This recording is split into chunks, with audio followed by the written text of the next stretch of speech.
Admiral Minji Park stood on the command deck of the Sol station, staring at the screen that showed something impossible. 48 hours ago, her science team had detected strange readings at the edge of the solar system. Now she knew what they were: ships. Thousands of them. She was 52 years old and had spent 30 years in the military. She had seen wars between nations, fought pirates in the asteroid belt, and survived the Mars disaster that took her daughter. But she had never seen anything like this. Nobody had.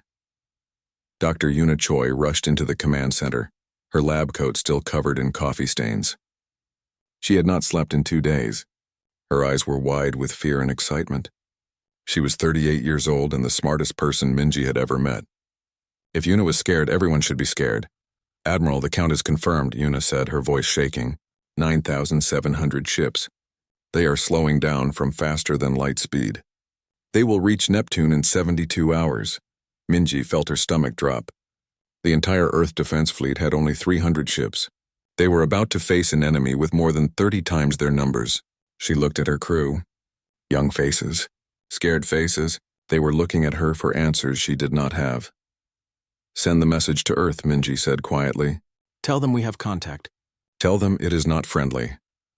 On Earth, the United Earth Coalition met in emergency session. Presidents, prime ministers, and military leaders filled the chamber. Everyone was shouting. Some wanted to surrender immediately. Others wanted to fight. Most just looked terrified. Then the aliens sent their message. It appeared on every screen, every device, everywhere on Earth. The voice was cold and mechanical. The words were translated perfectly into every human language. Primitive species of the third planet. You have been selected for incorporation into the Vaxarian Empire. Surrender within 72 hours and your lives will be spared. You will serve the Empire as workers. Resist and you will be destroyed.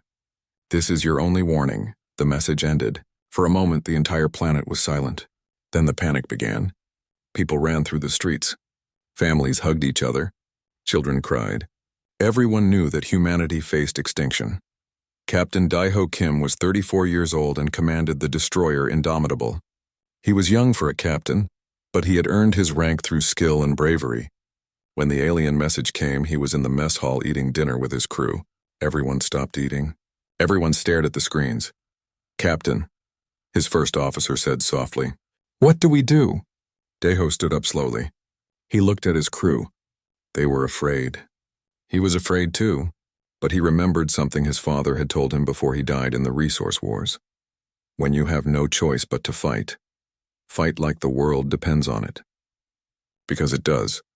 We do what we have always done, Daiho said loudly so everyone could hear. We protect Earth, we protect our families, we protect humanity. If they want to take our world, they will have to go through us first, his crew cheered. It was not a loud cheer. It was the cheer of people who knew they might die but would fight anyway. Lieutenant Hyejin Nam was 28 years old and the best fighter pilot in the fleet. Her call sign was Razor because she could cut through enemy formations like a blade. She was in the pilot ready room when the message came. The other pilots looked at her. Razor, one of them said, we cannot win this. There are too many of them. Hyejin smiled, but it was not a happy smile. Maybe we cannot win, but we can make them pay for every inch of space they take. We can make them remember Earth. We can show them that humans do not surrender. On the Vaxarian flagship, Supreme Commander Throlix was having a celebration feast. He had conquered 17 star systems in his career. Earth would be number 18. He drank his wine and laughed with his officers. This would be the easiest victory of his life.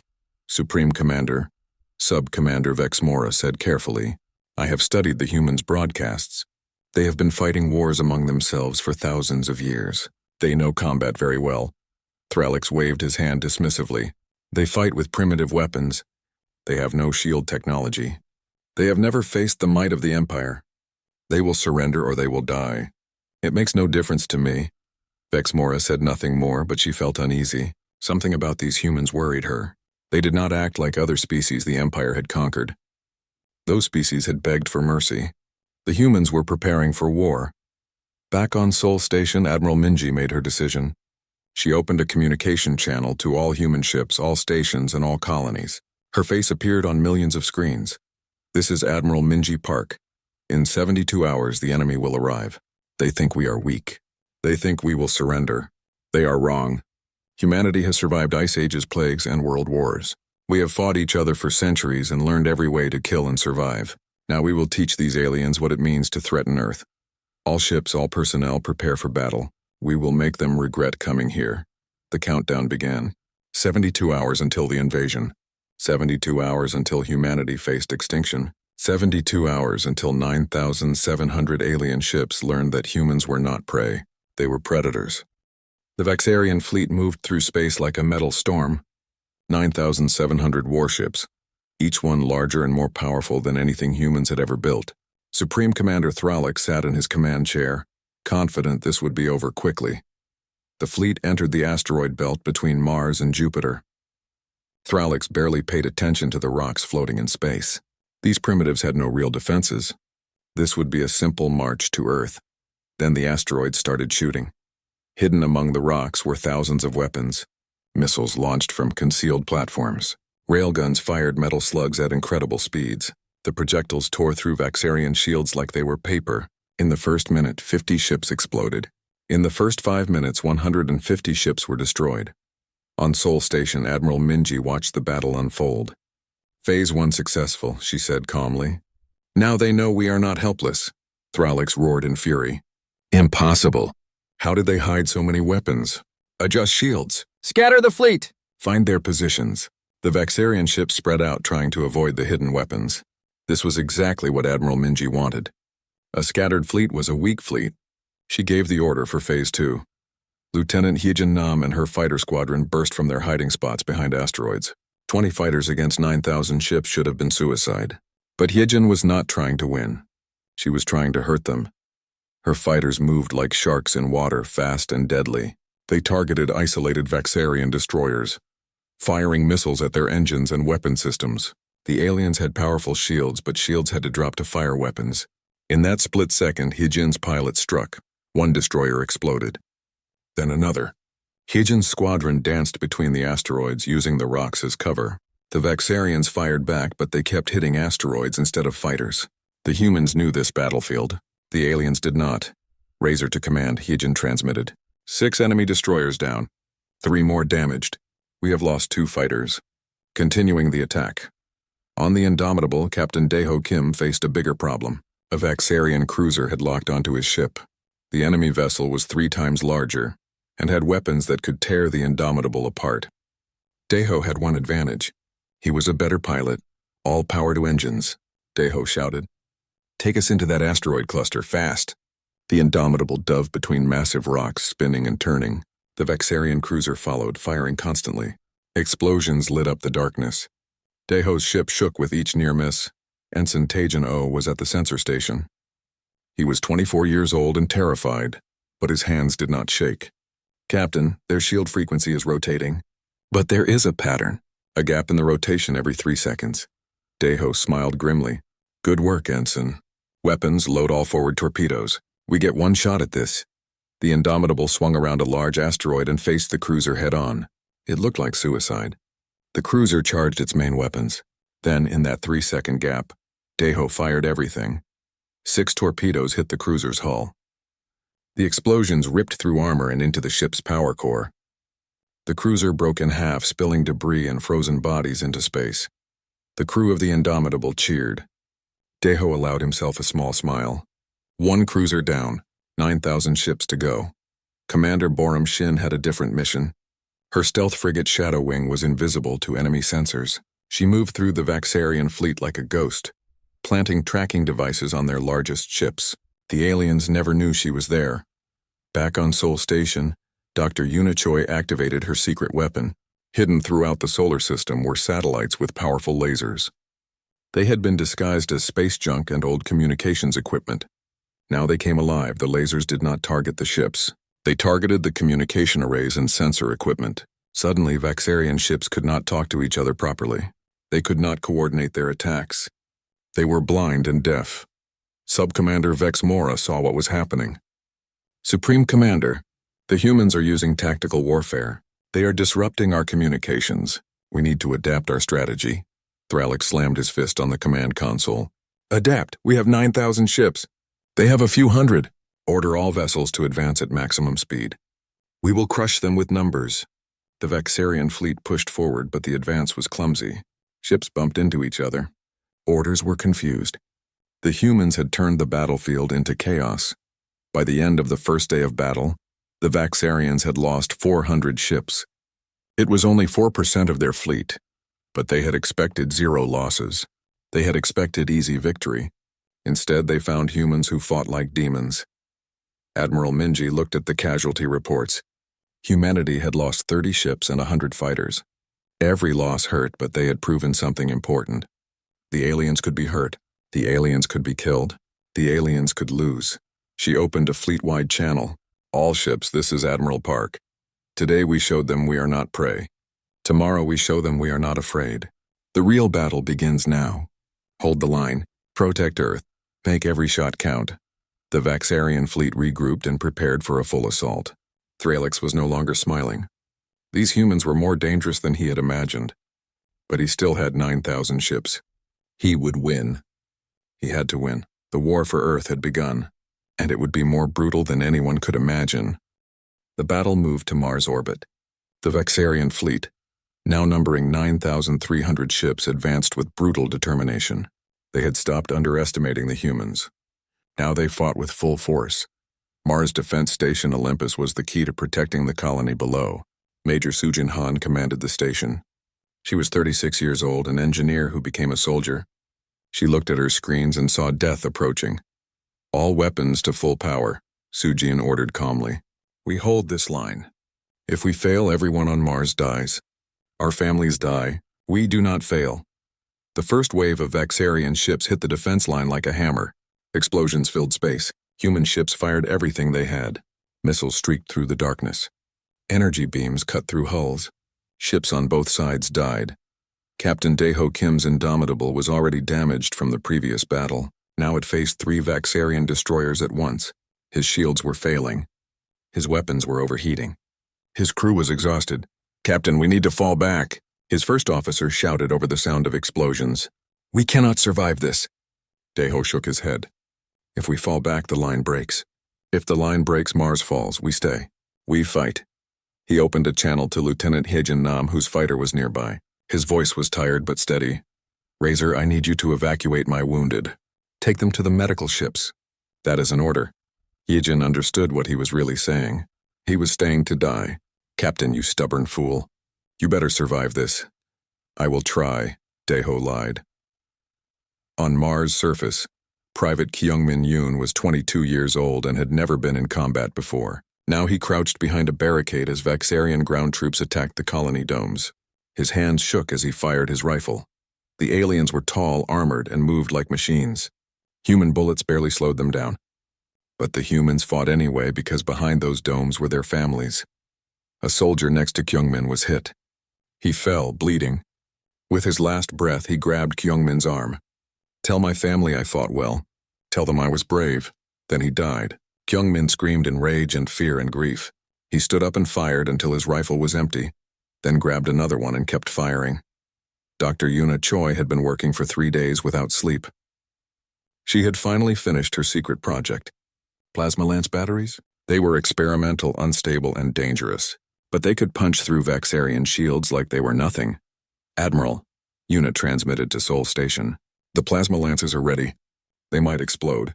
They might kill our own ships, but they will definitely kill the enemy. Admiral Minji did not hesitate. Fire them. The plasma lances fired. Beams of superheated energy crossed the battlefield. Where they hit Vaxarian ships, the shields failed instantly. The plasma burned through hulls, through decks, through everything. 10 enemy ships exploded in the first volley. But Yuna was right. 2 of the human weapons exploded, destroying their own platforms. War was expensive. Vavas brutal. War took everyone it could reach. Colonel Junho Lee was 45 years old and had seen more combat than anyone else in the fleet. Now he led a boarding team onto a damaged Vaxarian carrier.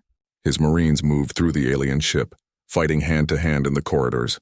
They reached the ship's computer core. Junho's technical specialist downloaded everything. Fleet positions, supply routes, communication codes. Most importantly, they learned the Vaxarians were running low on antimatter fuel. The long journey to Earth had used most of their reserves. Fall back, Unyo ordered. We got what we came for, move. His team fought their way back to their shuttle. 3 Marines did not make it. Juno memorized their names. He would write letters to their families. If he survived, Major Sujin Han saw her station was about to be overrun. 5 Vexarian cruisers were closing in. Her weapons were empty. Her shields were gone. She had one option left. All personnel evacuate now, she ordered. I am staying to pilot the station. Someone has to aim it. Her crew refused to leave. We stay with you, Major, all of us. Sujin felt tears on her face, but she smiled. She activated the station's engines and aimed it at the largest Vexarian ship. The station accelerated. 200 people rode it into death. Olympus Station hit the enemy dreadnought at full speed. The explosion was like a small sun. The dreadnought shattered. The blast took out 2 other cruisers. 200 humans traded their lives for 3,000 aliens. Admiral Minji watched it happen. She felt sick. She felt proud. She felt the weight of every death.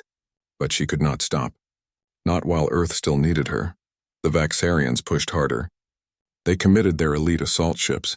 Fast, deadly vessels broke through the human lines and reached Mars orbit. They began bombing the colony. Admiral Minji made the hardest decision of her life. She ordered half the fleet to retreat to Earth orbit. It looked like she was abandoning Mars. The Vaxarians thought they had won. But it was a trap. The retreating ships were not running. They were positioning.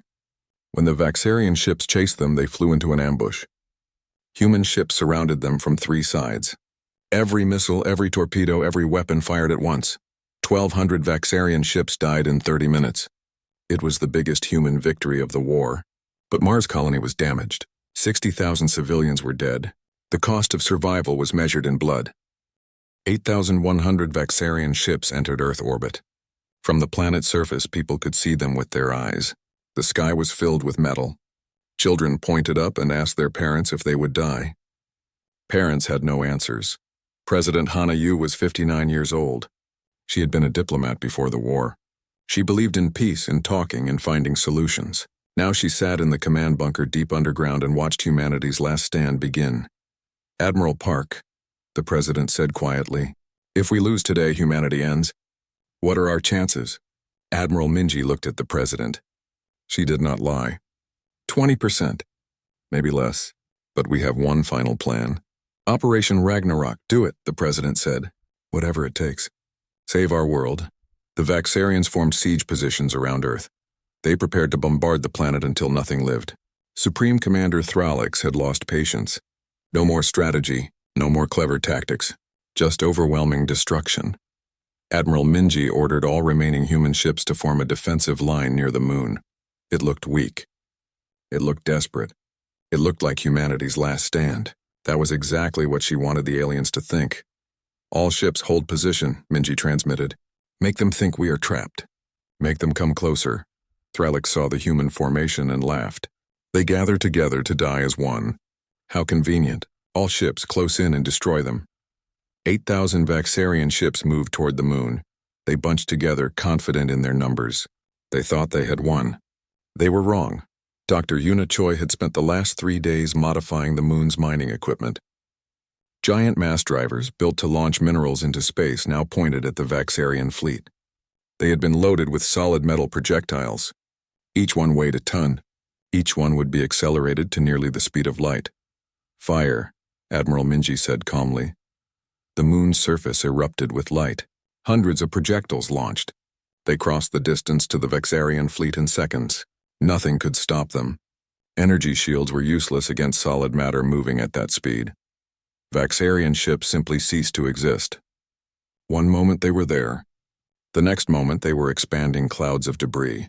300 ships died in the first volley. 500 in the second. 700 in the third. Thralix stared at his screens in disbelief. Impossible. No weapon can do this. How are they generating such power? Sub-Commander Vexmora finally understood. They are not using weapons, Supreme Commander. They are using mining equipment.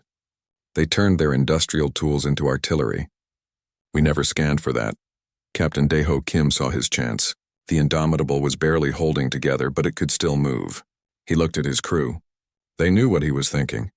They nodded. All hands evacuate now, Daeho ordered. That is a direct order. Abandoned ship, his crew refused. We stay with you, Captain. We all go together. Deho felt pride and grief mixed together. He aimed his ship at a Vaxarian super dreadnought. He pushed the engines to maximum. The Indomitable accelerated toward the enemy. For Earth, Deho shouted. His crew echoed the cry. For Earth. The Indomitable hit the super dreadnought at full speed. The impact triggered a cascade failure in the enemy's antimatter containment. The explosion was massive. It destroyed the super dreadnought and 30 ships near it. Lieutenant Hyojin Nam saw it happen. She screamed in rage and grief. Then she dried her tears and led her fighters in another attack. Deho had given his life. She would make it count. Colonel Jun-Ho Lee and his Special Forces team had infiltrated the Vaxarian flagship. They fought through corridors filled with alien soldiers. They left bodies behind them. Finally, they reached the reactor core. Plant the charges, Jun-Ho ordered. We have 5 minutes, move. They placed nuclear explosives around the reactor. As they ran back to their stolen shuttle, alarms blared. The Vaxarians knew what was happening. Yunho's team fought a running battle to escape. 2 more Marines died buying time for the others. On the flagship bridge, Subcommander Vexmora confronted Supreme Commander Thralix. We must retreat, she shouted. We have lost 4,000 ships. This is a disaster. Order the withdrawal. Thralix grabbed his weapon. Retreat is dishonor. We fight to the death. That is the Vaxarian way. Vexmora shot him. Once. Clean through the heart. The Vaxarian way just killed us. I am taking command. All ships retreat immediately. Scatter formation. Jump to FTL as soon as possible. The flagship exploded as Jun-Ho's charges detonated. The loss of the command ship threw the Vaxarian fleet into chaos. Ships fled in every direction. Some tried to fight. Most just ran. All ships, pursuit pattern, Admiral Minji ordered. Do not let them regroup. Hunt them down. The human ships, battered and damaged, found the strength to press the attack. They chased the fleeing aliens through the debris field. Every torpedo was fired. Every missile was launched. Every shot found a target. Commander Boram Shin in the Shadow Wing hunted stragglers. Her stealth ship appeared from nowhere, fired, and vanished. The Vaxarians called her the Ghost. They feared her more than they feared death. After 2 days of continuous battle, the Vaxarian fleet was shattered. Of 8,100 ships that entered Earth orbit, fewer than 2,000 remained. They scattered toward the outer system, desperate to reach FTL jump distance. Admiral Minji allowed herself a moment of hope. They had done the impossible. Earth was saved, but the cost was terrible. 85% of the defense fleet was destroyed. Hundreds of thousands were dead. The war was won, but victory tasted like ashes. The Vaxarian survivors fled toward the outer solar system. Nearly 2,000 ships, damaged and desperate, raced to reach the distance where they could jump to faster than light speed. Behind them, human forces pursued like wolves chasing wounded prey. Admiral Minji faced a difficult choice. Her fleet was exhausted. Ships were falling apart. Crews had been fighting for days without rest. She could let the aliens escape and save her remaining forces, or she could press the attack and risk losing everything. Admiral, her tactical officer said quietly, we have done enough, we won. Let them go. Minji shook her head. If we let them escape, they will tell their empire that Earth can be beaten with a larger force. They will return with 50,000 ships next time. We end this now. We pursue. Lieutenant Hyojin Nam was beyond exhausted. She had been flying combat missions for 3 days straight. Her fighter was held together with repairs and hope. Half her squadron was dead. But when Admiral Park ordered the pursuit, Hyojin did not hesitate. All fighters, form on me, she transmitted. We have one more fight in us. For everyone we lost. For Captain Kim, for Earth. Her remaining pilots followed. They flew toward the fleeing enemy, knowing some of them would not return. They flew anyway. Commander Boram Shin's Shadow Wing was already ahead of the fleeing fleet. Her stealth frigate was invisible, hiding among the asteroids near Neptune. She waited like a spider in a web. As Vaxarian ships passed, Boram's crew launched small drones.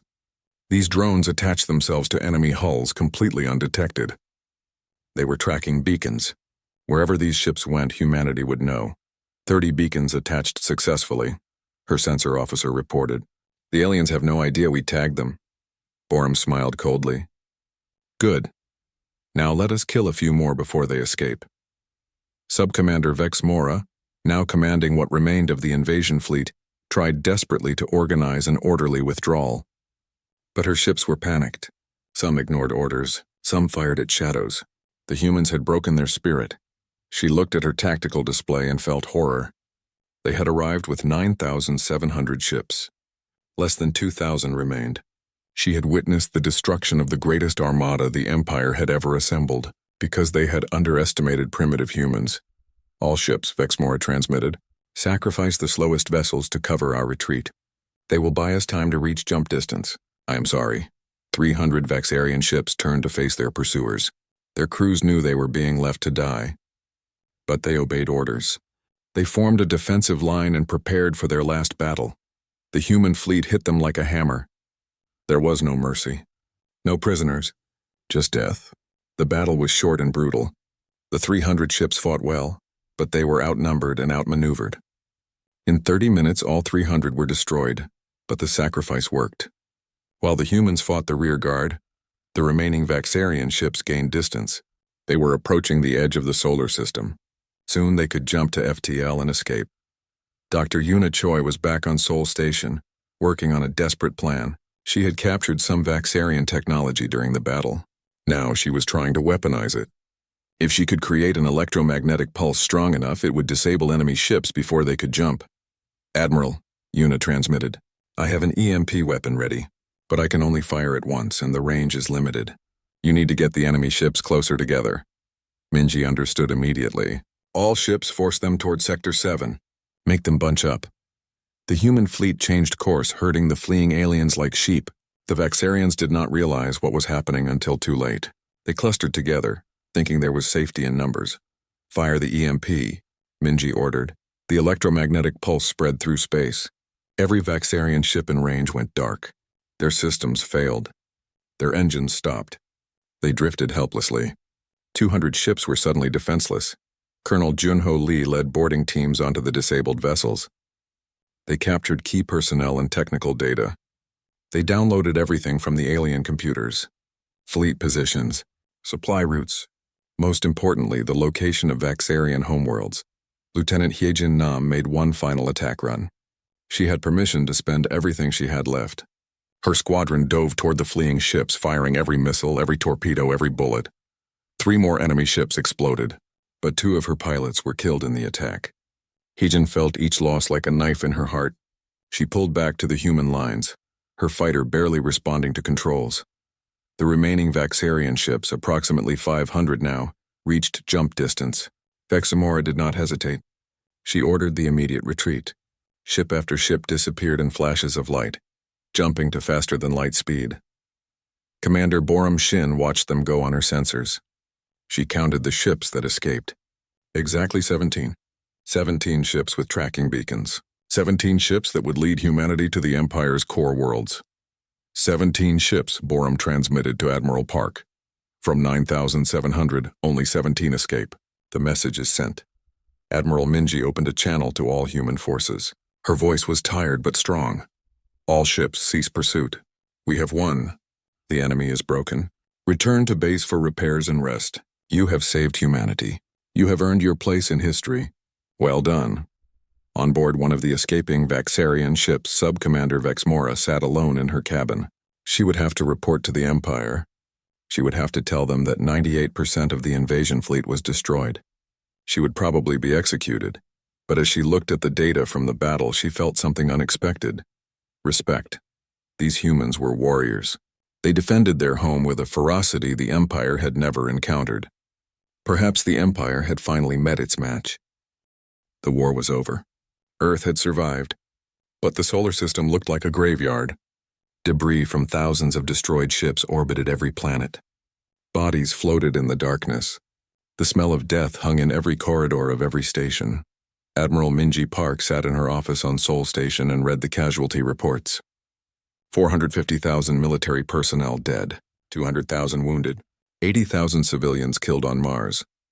The numbers were so large they stopped feeling real. She thought about Captain Daeho Kim. He had been like a son to her. Young, brave, and full of life. Now he was gone. She had written the letter to his daughter herself. Every word had been torture. A memorial service was held on the moon. Millions watched from Earth. Admiral Minji stood at the podium, and looked at the sea of faces. So many families had lost someone. Everyone wore black. Everyone cried. "We gather today to honor the fallen," Minji said, her voice breaking slightly. 450,000 names.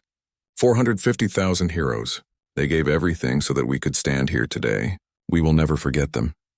Captain Daeho Kim was posthumously promoted to admiral. His 13-year-old daughter accepted his medals. She stood straight and did not cry, though everyone could see the tears wanting to fall. She was her father's daughter. Brave until the end. Lieutenant Hyejin Nam could not sleep anymore. Every time she closed her eyes, she saw her squadron dying. She saw the faces of pilots she had trained, pilots she had led into battle, pilots who never came home. She submitted her resignation. She was done fighting.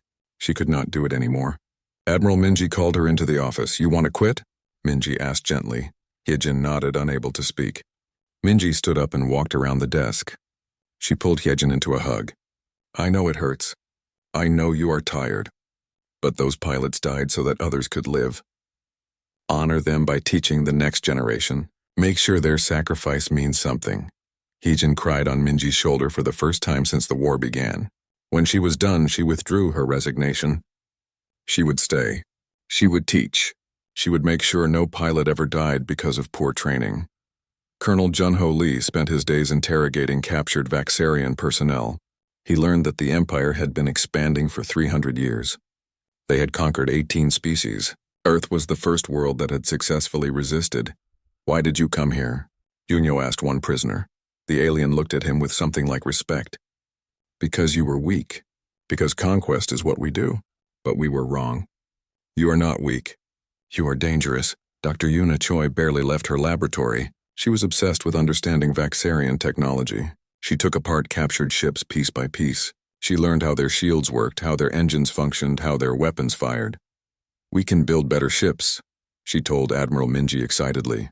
"We combine our weapons with their engines and shields. We create hybrid vessels that are faster, stronger, and deadlier than anything either species has built." President Hana Yu called an emergency session of the United Earth Coalition. World leaders filled the chamber, but the atmosphere was different now. The war had united humanity in a way nothing else ever had. "We face a choice," the president said.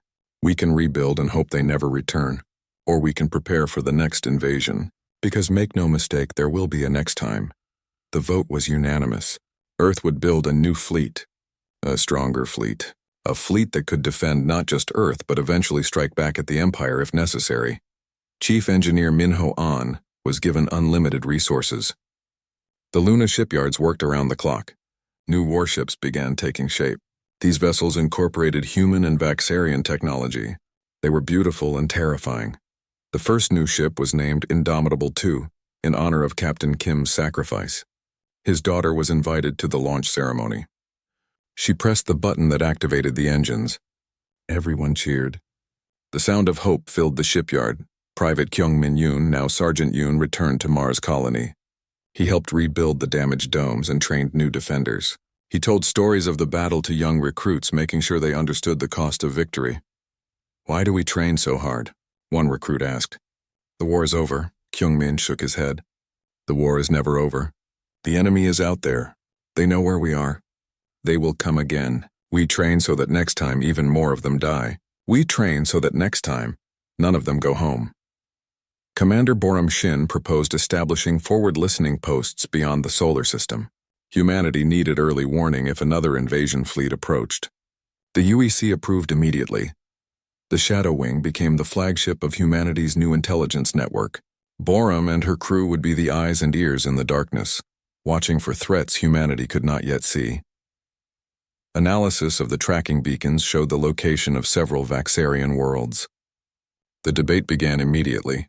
Should humanity strike first or wait for the enemy to come again? Admiral Minji retired from active command, but accepted the position of Chief Strategic Advisor. She would help plan humanity's defense for as long as she lived. She owed that much to everyone who had died. A massive memorial was built on the moon. Every name of every person who died was carved into the stone. At the top, an inscription read, "They came with 9,700 ships. Only 17 returned.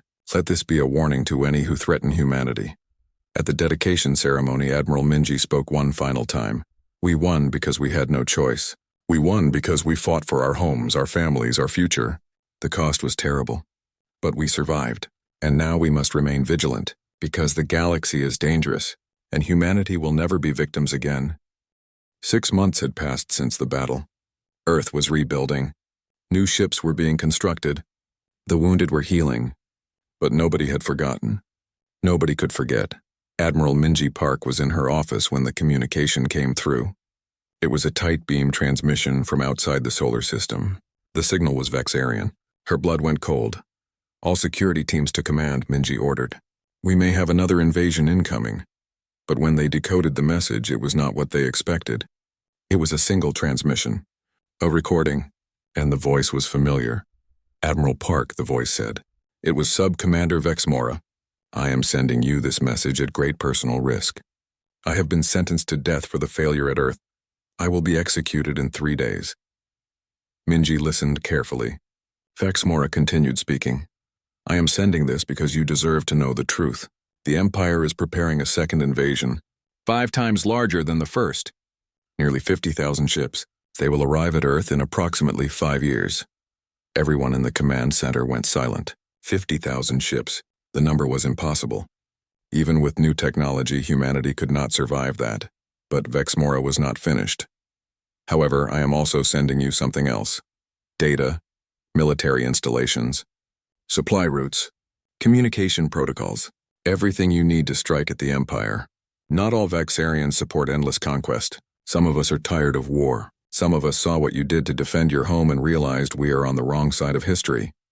The transmission included massive amounts of data, star charts, fleet positions, weak points in the Empire's defenses. It was a treasure trove of intelligence. Vexamora's final words were, "You taught us that victory is not about strength, but about fighting for what you cannot afford to lose. Perhaps one day we will learn that lesson. Until then, survive. And when you strike back, strike hard. End this cycle of conquest. Make the Empire afraid." The transmission ended. Minji sat in silence for a long moment. Then she called an emergency meeting of the United Earth Coalition. President Hana Yu listened to the recording 3 times. She looked around the chamber at the assembled leaders. Everyone was thinking the same thing. They had 5 years. 5 years to prepare. 5 years to decide humanity's future. We have 2 options, the president said. We can fortify our defenses and hope we can survive 50,000 ships. Or we can take the fight to them. Use this intelligence to strike first.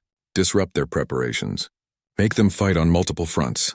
Admiral Minji stood up. She was older now, tired from the war. But her voice was strong. We cannot win by defense alone, not against those numbers. But we are not alone anymore. Vexmora said some Vaxarians oppose the Empire, and we know from interrogations that the Empire has conquered 18 species. What if we contact them? What if we build an alliance? The idea spread through the chamber like fire. An alliance, a coalition of conquered species all rising up at once. The Empire could not fight everyone. Colonel Junho Lee volunteered immediately to lead the diplomatic mission. It would be dangerous. Some species might kill humans on sight. Others might report them to the Empire. But it was worth the risk. I will go, Junho said. I will find allies. I will tell them what we did. I will show them that the Empire can be beaten. Dr. Yuna Choi completed the first prototype of the hybrid warship. The Indomitable II was a masterpiece. It combined human ingenuity with Vaxarian technology. It was fast enough to outrun most enemy ships, tough enough to survive sustained fire, armed enough to destroy anything it could not outrun. We need 100 of these, Yuna told Chief Engineer Minho An. 100 ships that can strike anywhere, anytime. Mobile forces that can hit the Empire where they are weak. Minho nodded. We will build them. Whatever it takes, we will build them. Lieutenant Heejin Nam, now Commander Nam, trained the new generation of pilots. She was harder on them than anyone had been on her. She pushed them until they broke, then taught them how to rebuild themselves stronger. Why are you so tough on us? One young pilot asked. Heejin looked at him with eyes that had seen too much death. Because when the enemy returns, I want you to survive. I want you to come home. Every lesson I teach you might save your life. So stop complaining and fly better. Commander Borum Shin established the first listening post 20 light-years from Earth. The Shadow Wing would patrol the darkness, watching for any sign of the enemy. She would be humanity's early warning system. On Mars, Sergeant Kyungmin Yoon helped build new defense stations. The colony was stronger now, better protected. If the aliens came again, Mars would be ready. Admiral Minji visited the memorial on the moon one last time before the diplomatic mission launched. She stood before the wall of names and placed her hand on Captain Daeho Kim's inscription. "We will not waste your sacrifice," she whispered. "We will be ready. When they come again, we will be stronger. And maybe, just maybe, we will end this war once and for all." Across the galaxy, 3 different scenes unfolded simultaneously. Colonel Jun-Ho Lee's ship approached the first alien world. He did not know if they would be welcomed or killed. But he carried a message of hope. A message that the Empire could be resisted. On the Vaxarian homeworld, military leaders debated fiercely. Some demanded immediate revenge. Others argued that perhaps the Empire had expanded too far. Perhaps it was time to stop conquering and start defending what they already had. And in her laboratory on Seoul Station, Dr. Yuna Choi looked at her designs for new weapons. Weapons more powerful than anything used in the first battle. Weapons that could destroy entire fleets, she whispered to herself, repeating words that would become humanity's promise. If they come again, they will not leave at all.